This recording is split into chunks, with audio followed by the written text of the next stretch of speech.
live pour exprimer wu. D'accord est-ce que mën nañu xam kan mooy Ndeye Marie. maa ngi tudd Ndeye Marie Sow j'ai la trentaine révolue maanaam sama 30 ans teg na maa ngi juddoo Dakar Plateau màggee Dakar Plateau sama kër famille yaay sama maam moo ma yar bi jur sama yaay sama côté kër papa ñu ngi bokk rue 8 donc man xaleelu Dakar la donc sama yaay bi ma jàngee dafa dajale yóbbu ma France ma jàngee naa Cheikh Anta Diop def naa ISM de Dakar bi ma paree ci laa dem France bi ma demee France def naa sama licence en droit privé def naa tenté naa benn master 1 en droit pénal sciences criminelles ak carrière judiciaire master 1 boobu aboutirul ma dem defi benn école de commerce où j'ai été diplômée d'un MBA en gestion des ressources humaines ma pare loolu ma inscrire au concours du barreau à l'université de Cergy en spécialité droit du travail donc passé naa concours du barreau bi une fois après sama yaay ci la feebar ma ñëw Dakar 2022 je suis venue j'ai fait janvier février 2022 jour bi sama titre de séjour di jeex ci laa génnaat mooy jour bi Lions yi di ñëw indi coupe bi jour boobu laa génn dem France et je suis revenue en avril donc février laa dem ñëwaat avril ma def fi avril mai juin juillet août septembre ma dellu bi may dem il était convenu que damay jox sama bailleur congé dajale samay bagage ñëw ma dem ba jox sama bailleur congé dajale samay bagage borom conteneur bi jël si ko et tout sama tante woo ma ni ma kër gi pareegul toogal foofu nga liggéey c'était l'après Covid ñëpp xam France nu mu mel liggéey amul ma fay toltolaan maire bi c'était au gré de ses humeurs su ko neexee ma woo ko mu faale ma su ko neexee ma woo ko du ma faale nekk di defar ay chantier entre temps ci lañ ma woo ne ma gisal nañ sa yaay nga paru benn kër dañ koy jënd patati patata je me dis day defaral sama yaay mais bi ma demee ba ci biir laa xam ne defaralul sama yaay parce que saa yi ma ñëwee ni ko chantier yi fu mu toll mu mer loo ci dépensé mu mer ne ma yow dénkoo ma sa yaay moo ma dénk ba pare booleel ma ci naan ma je n'ai pas de calcul d'épicier à te faire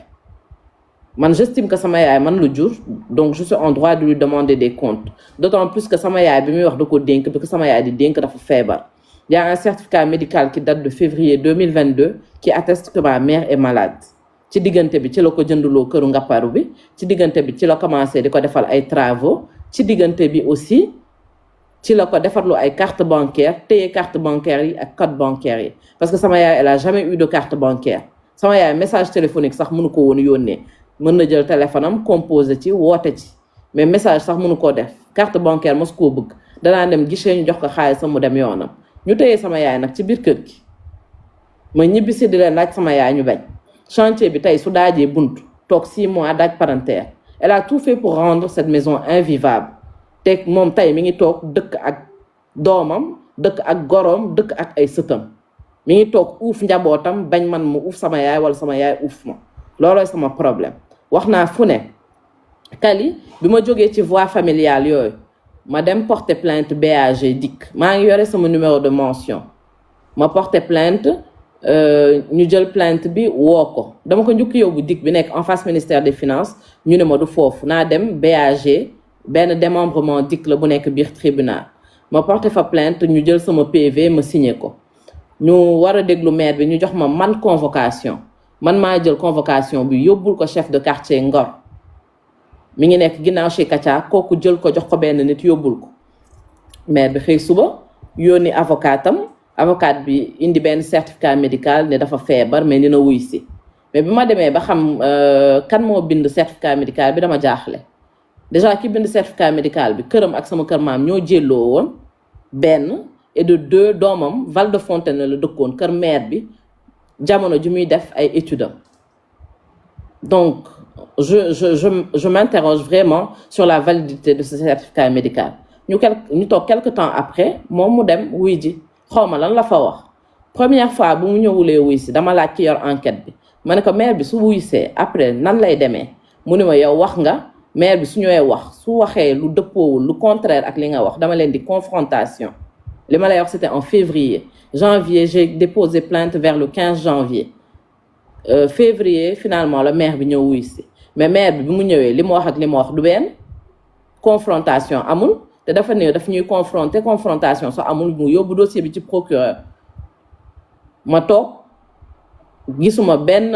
acte de leur part ma envoyé ma bind plainte procureur bind naa plainte procureur 2 fois maa ngi yore samay numéro de mention encore une fois benn bi dama wax procureur mu recevoir ma parce que dama ko soxla beneen bi ma relancer que par rapport ak plainte bi ma defoon dikk ça c'est allé très vite 2 jours après ci lañ ma woo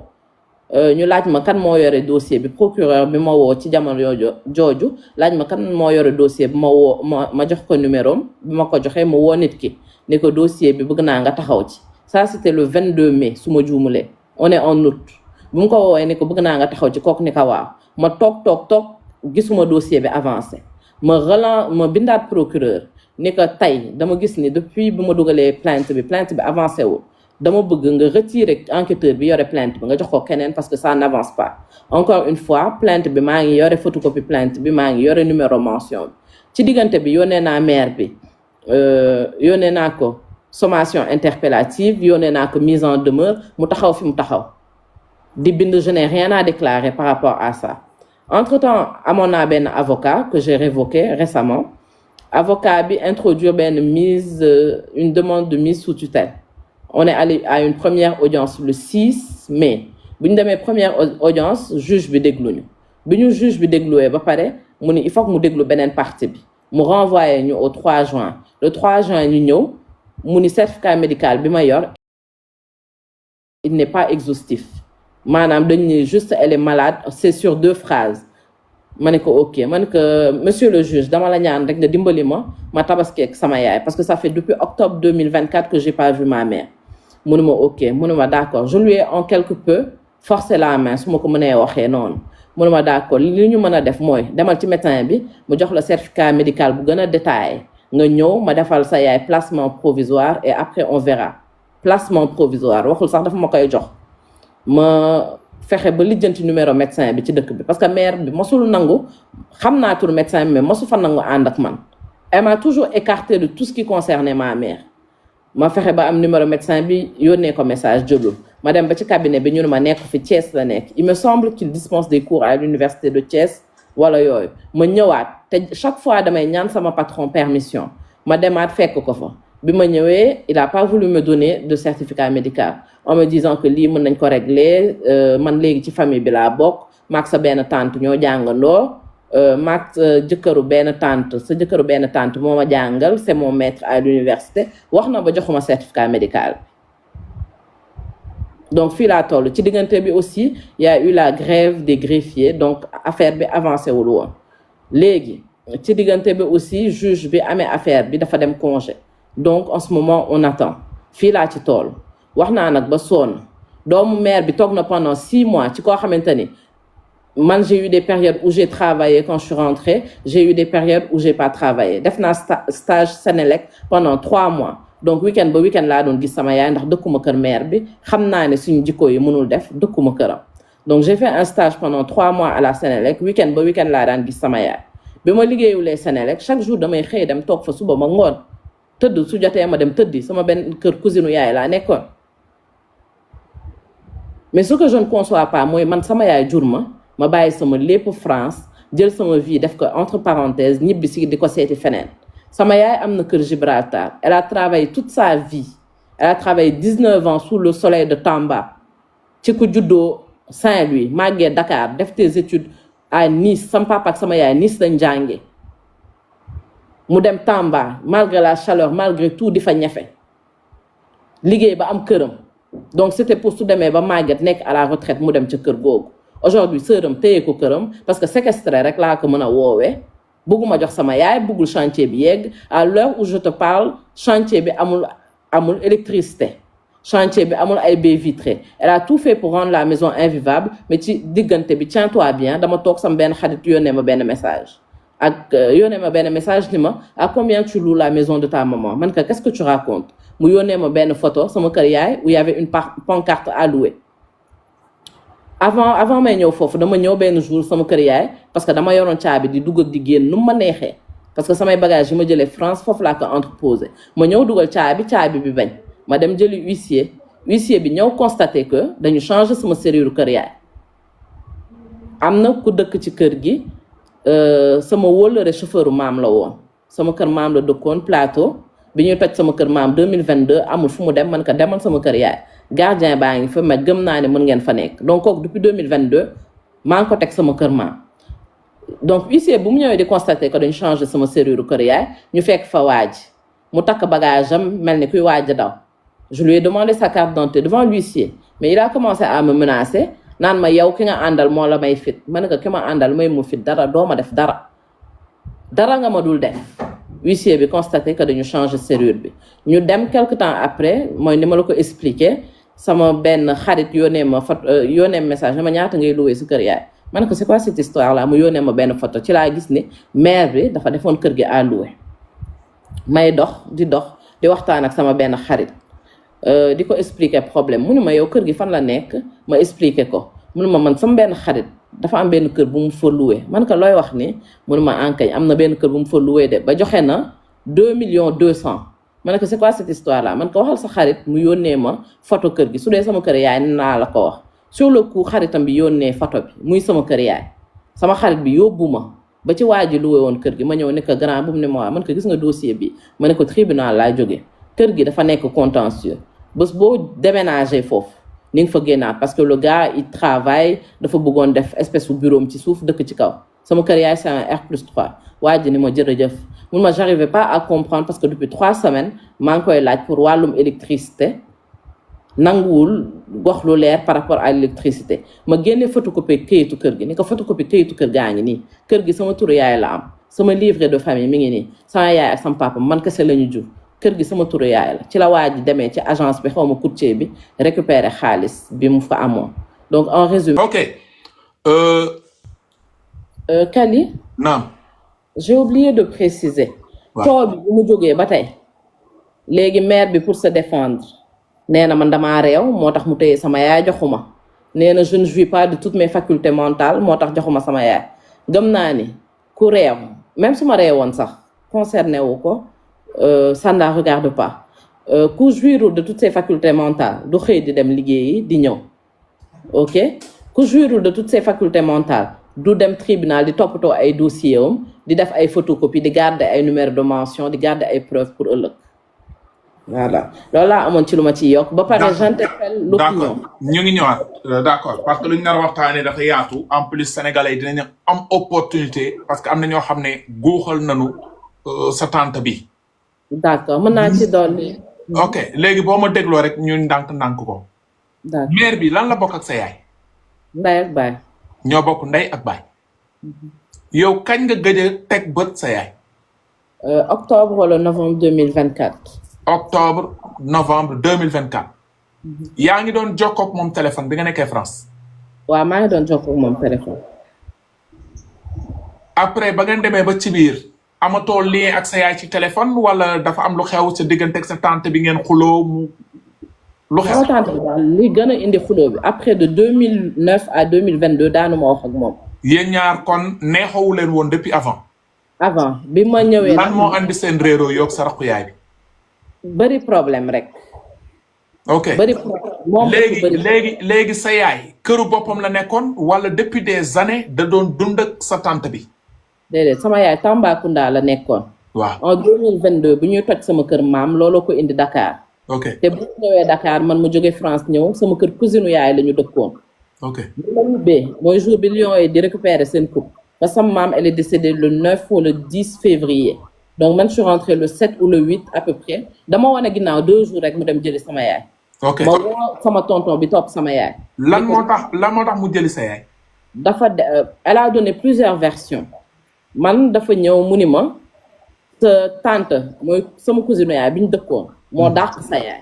barke Seydina Muhammad sallallahu alayhi wa sallam mu ne kooku génn ak gàmmu gi li may wax su dul dëgg yaa na bu ma fanaan. ok dafa ñëw mu ni ma sa tante moo dàq sa yaay. moo ko génne moom ñëw jël si ko mënu ma nekk ak moom. beneen bi mu ñëw mu ni ma man maay taaw bu jigéen après sa yaay parce que man sama yaay mooy taaw. man maa gën a mag ci jigéen yi maa ko war a yor mais ci biir wax na benn affaire boo xam ne man daf ma choqué. et c'est là que j'ai appelé mon oncle bi topp sama yaay dafa ni sa tante bi jóge États-Unis mi ngi ñëw sama njaati gi bi nekk Turquie xaw ma Dubaï moom tamit mi ngi ñëw sa yaay dafa waroon ñëw nekk fii ñu bokkandoo dépense yi ça m'a choqué donc wax na ñetti wax yu bokkul ban version laa ci gëm.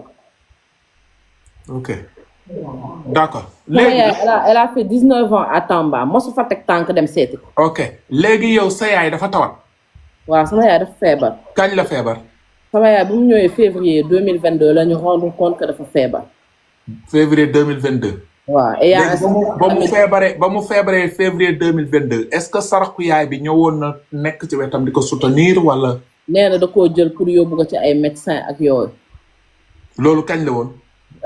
bi ma demee rek la ko jël parce que la première consultation il me semble su ma juumulee elle date de février 2022 et c'est le seul certificat médical bu ma am te dafa rëccale jox ma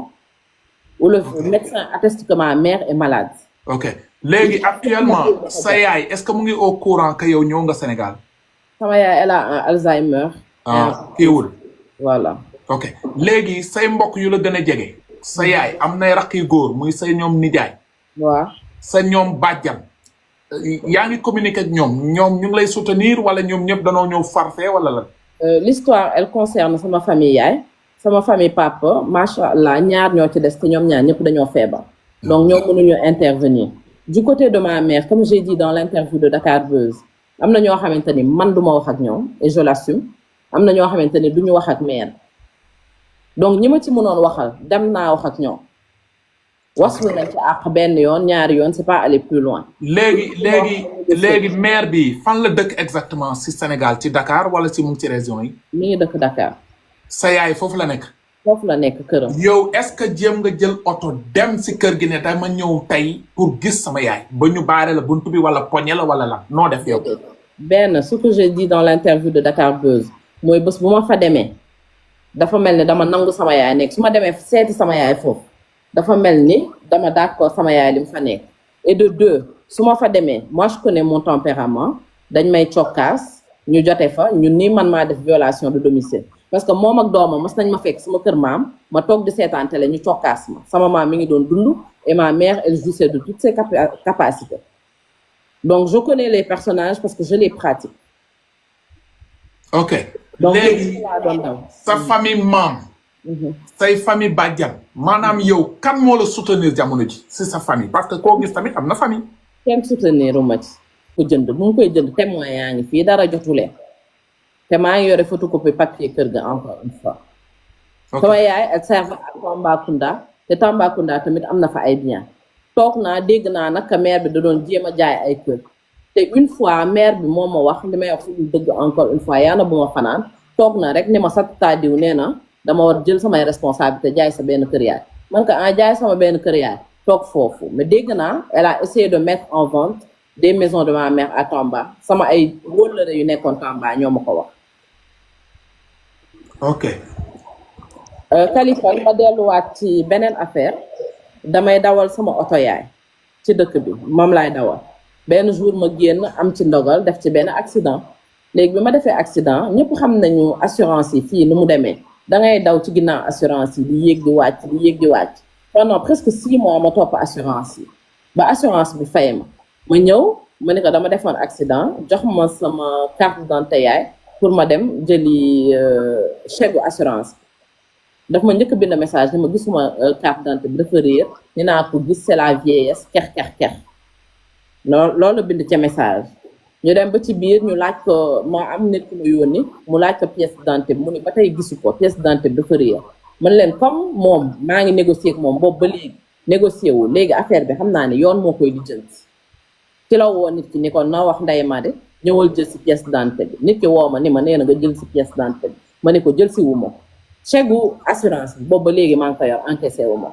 dem na ba ni ma naa ko jox chèque bi mu dugal ko ci compte bancaire bi delloo ma xaalis bi parce que bi ma defee accident dafa dajeeg sama benn frère ñëw Dakar ma aaloon ko sama oto parce que su ma nekkee Paris oto sama frère boobu mooy sama oto moo may doxal course moo may doxal lépp su ñëwee Dakar je trouve qu'il y a pas plus normal que de lui donner la voiture donc kooku moo engagé frais yi pour oto bi mu yónnee nit message ni ko neel Ndeye Marie mu ñëw jël si pièce d'identité bi ma ne ko jël si wu ma parce que bi ma ko laajee ci njëkk ak teraanga dafa bañoon dañu dem ci voie justice yónnee na encore beneen message que j'ai où elle dit jox ma chèque bi ma versé ko sa compte yaay bancaire yaay pourquoi moi à 30 ans passés jouissant de toutes mes facultés et en fait des études mu bëgg di ma diriger wala di ma sàkkal lu may def ci sama alalu yaay wala sama kër yaay tey mi ngi nii jël sama kër yaay defoon ko en location sans mon avis te dégg naa am na ay chinois yu dem Gibraltar di visiter sama kër yaay pour location. d'accord donc yaakaar naa ni xariti mbokk yi sénégalais yéen ñuy suivre live bi sànq ba léegi cas bi comme ni mu leen ko waxee lu yàgg la parce que femme bi mu ma ko wax depuis démb depuis mois de mars mu ma contacter pour ñu xool nuñ ko jàppalee parce que sonn na olof nag la ñuy làq te yaakaar naa ni après di ngeen ci joxe seen xalaat nan ngeen jàngatee mbir mi dem nga porter plainte. dem naa porter plainte depuis janvier. au niveau de la DIC BAG DIC BAG. numéro mention 194. dañ ma déglu maire. maire bi lan mooy convoqué nañ ko première convocation bi ñëwul. moom laa lay expliquer. certificat médical indi lu avec son avocat. maire bi daa jël avocat. waaw dafa amoon benn avocat xaw ma du ko jël xaw ma nu mu demee mais benn avocat moo indi certificat médical bi ni maire bi dafa feebar su tanee ni na ñëw est-ce que comprendre nga fi may waxee. mais certificat médical bi c'est comme yow man ak yow ñuy ànd wala ñuy fréquentante ma feebar nga defal ma certificat médical c'est quoi la valeur de ce certificat médical. maire bi médecin bi def certificat médical bi këram ak sama kër maam ñoo jëlloo doomu médecin boobu def certificat médical bi pendant des années kër maire bi ma porte plainte la dëkkoon France. est-ce que ce ne serait pas un certificat médical de complaisance. ok léegi bi ngeen demee DIC ñu entendre leen ba pare depuis des mois sa dossier bi dañ ko def ci tiroir bi pour yow wala ñu ngi ci enquête bi ba tey. Moi, j'ai l'impression que le dossier a été mis dans le tiroir. Pourquoi? Je sais pas. Je me demande, est-ce qu'on n'est pas en train de lui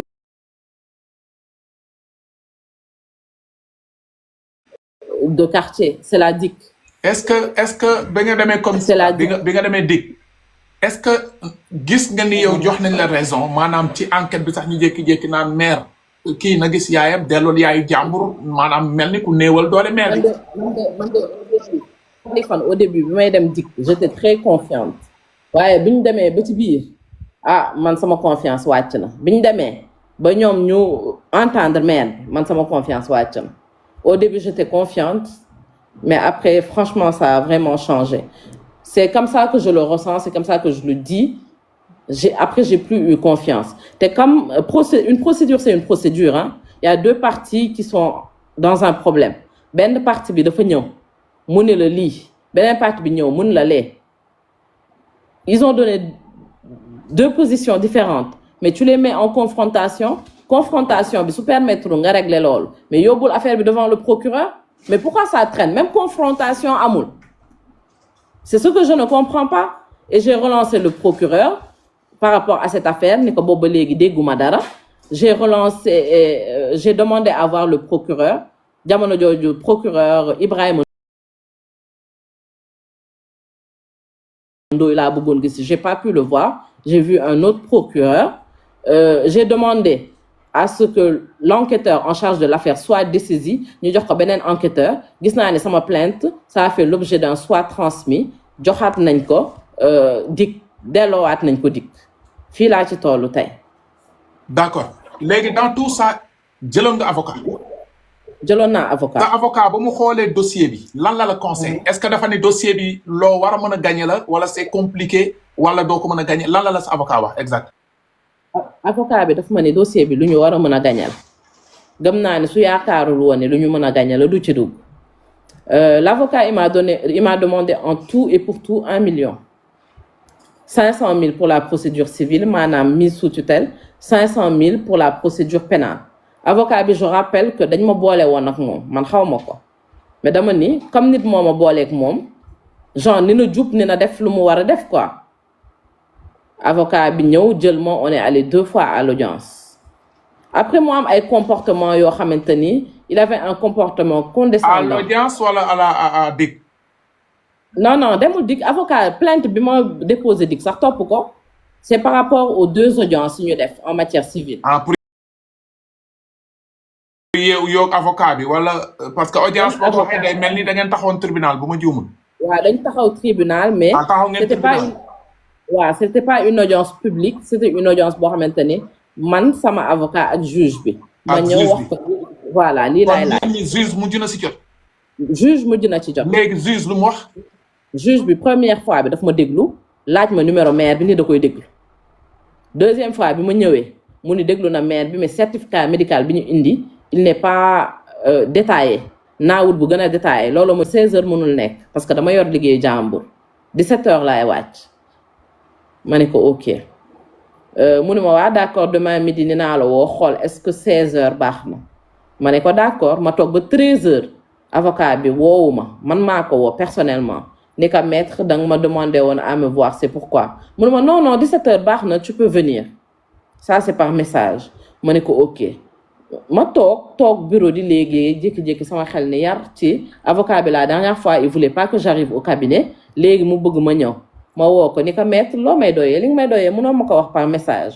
mun ma déedéet ñëwal ma bombardé ko de message ni ko soo ma waxlee lu tax nga bëgg ma ñëw du ma ñëw mun ma oui il semblerait qu'une médiation pénale une médiation est en cours patati patata ma ne ko maître ba mu ne ma man ko kan moo la yónnee kan moo la sant médiation mun ma non sa benn oncle moo fi ñëw patati patata ma ne ko santuma la médiation dama la fay sama xaalis pour nga défendre ba maag moom ñu jàppante il voulait coûte que coûte ndekete moom il avait apparemment donné sa parole à l'autre partie après mun ma waaw man duma leen wax dara suñ toogee ba 17 heures gisuñu la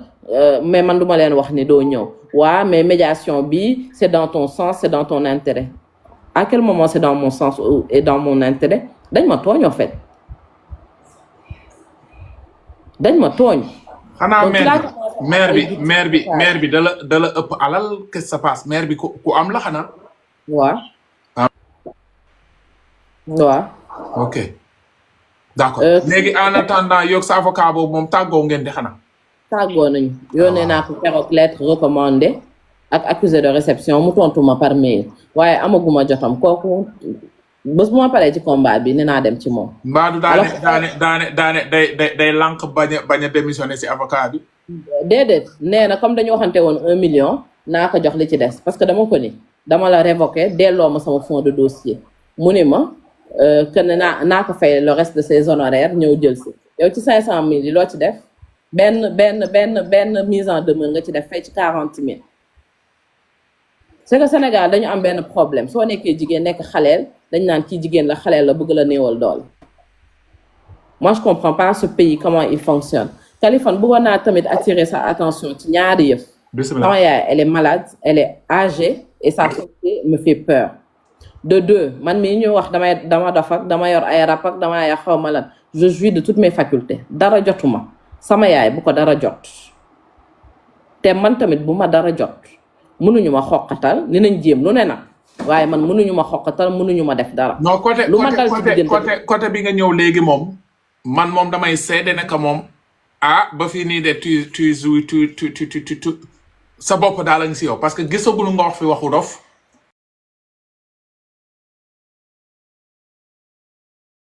gisuñu fi nga commencé dali ji 100 yaa ngi koy teg ci code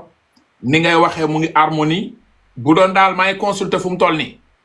ki la jàppee dof mooy dof mais bu dee sénégalais nekk 8000 et quelques personnes xam nañ ne doppaaral nekkagul si yow xëy na après nag wala xëy na par jour mais guddi gii ni ngay waxee ñun nii doppaaral nekkul ci yow xëy na nag dañ lay traiter tous ces mots là peut-être pour wàññi la pour toroxal la pour déstabiliser la ainsi de suite mais dañ lay ne rek ba léegi courage.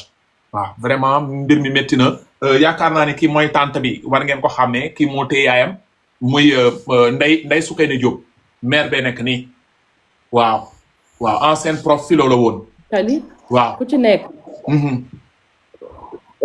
maire bi liggéey na nguuru Abdou Diouf. ku ci nekk am nga yaay ku ci nekk xam nga ancienne gloire la waaw ancienne gloire la. nguuru Abdou Diouf maire bi liggéey na nguuru Abdoulaye Wade maire bi liggéey na léegi comme nguur yooyu yëpp dem na. Sonko ak Diomaye ñëw maire bi ne day liggéey si nguuru yaayu xale bi daal di tëdd si ay bien am di dugal ay carte gab di récupérer di dund ajana noonu lañ ko mën a jàngatee waaw ñëwal bu dee am na loo bëgg wax. Kaliphone yéen ñëpp ku ci nekk am na yaay wala ku ci nekk xam na diggante yaay ak doom nu mu mel man sama yaay mënuma jur pendant 9 mois sonn ci man. J'ai perdu mon père en 2004, c'est-à-dire 21 ans ci ren. Sama yaay nekk jigéen ju mën góor di daw lu mu liggéey ni man loo ko wax mu ne ko Ndeye Marie tey dama namm sama yaay moom mi ngi toog uuf doomam uuf ay sëtam bañ man ma uuf sama yaay dama namm sama yaay dama koo gëj a gis. tey sama yaay war na mën a tëdd fii ma tëdd fii ci wetam tey war naa ànd ak sama yaay dugg ci biir otoom parce que otoom laay dawal ñu dem def ay courses tey war naa ànd ak sama yaay dem weekend tey war naa ànd ak sama yaay voyager. d'accord léegi yenn association yi nga xamante ni peut-être ñu ngi Sénégal jigéen ñi jiite kook yooyu est-ce que jéem nga contacter ñooñu pour ñu wàllu la comme mbirub jigéen la ak yooyu. dem naa seeti au début association des femmes juristes ils m'ont dit que ñoom mënuñu ma mettre en rapport ak benn avocat et même au début elles ne m'ont pas vraiment pris au sérieux mooy seen boutique bi nekk Médina donc tey yow ci live bi koo ma ci mën woowal ci association femmes yooyu koo mu mën dimbali rek lancer ma appel mu mun ma dimbali ci cas bi man je suis preneuse. tey man maa ngi toltolaan maa ngi loué kër jàmbur sama yaay am ay kër. te sa doole demeewul noonu. waaw sama yaay am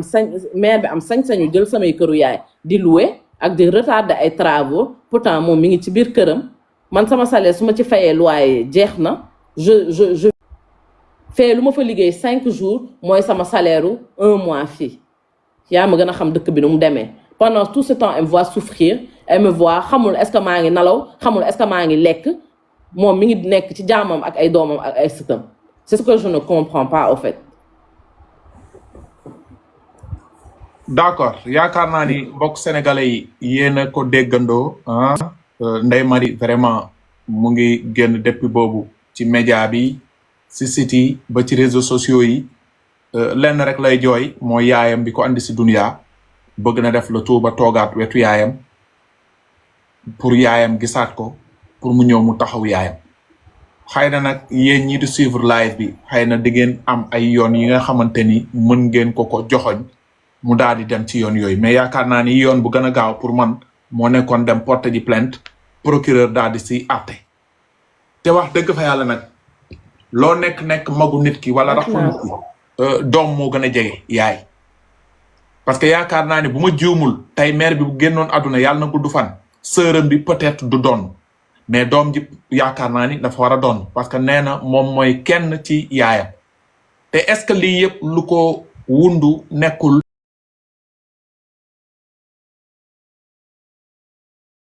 nu ko waxee am na ay kër Ngaparu am na kër Gibraltar compte bancaire ami peut-être am na weccet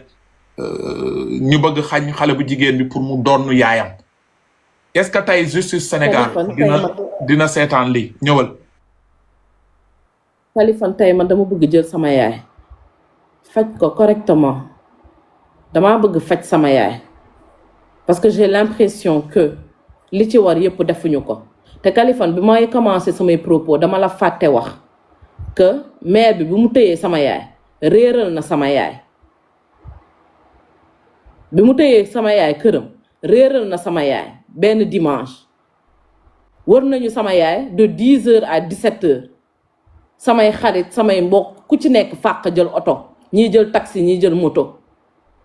ñaata yoon nga fi dégg nit ku réer ñu ne oto fiir na ko dee na lab na ci ndox bi yàlla defal ñu sutura ba ñu gisaat sama yaay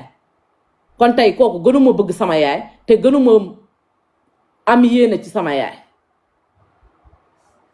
Kaliphone dama bëgg récupérer sama yaay faj ko fu mu mën a daw ak moom faj ko ma daw ak moom faj ko parce que sama yaay laa dese j'ai perdu mon père il y a 21 ans j'ai perdu mon père en 2004 ci la ñu affecté sama yaay Tamba dafa metti sama yaay rek moo ma dese mënuma concevoir nga toog uuf sa doom wala sa doom di seetaan sa yaay di def yii moom ku ko defoon yaayam ni na ko neex Kaliphone sama yaay laa soxla teg ko sama wet di ko xool ak yërmande comme ni ma doon xoolee ak yërmande bi ma nekkee xaleel comme ni ma doon toppatoowee bi ma nekkee xaleel su ma tilimee mu changé ma su ma xiifee mu jox ma lekk tey loolu laa bëgg def ci sama yaay tey barke boobu laa bëgg sàkku ci sama yaay su ma jaralee ma bàyyi fi may liggéeyee def ko ndax sama yaay rek laa am mënuma am lu ko gën mënuma am lu ko sut. Est-ce que c'est trop demandé? Est-ce que c'est trop demandé? Je demande ma mère de m'occuper.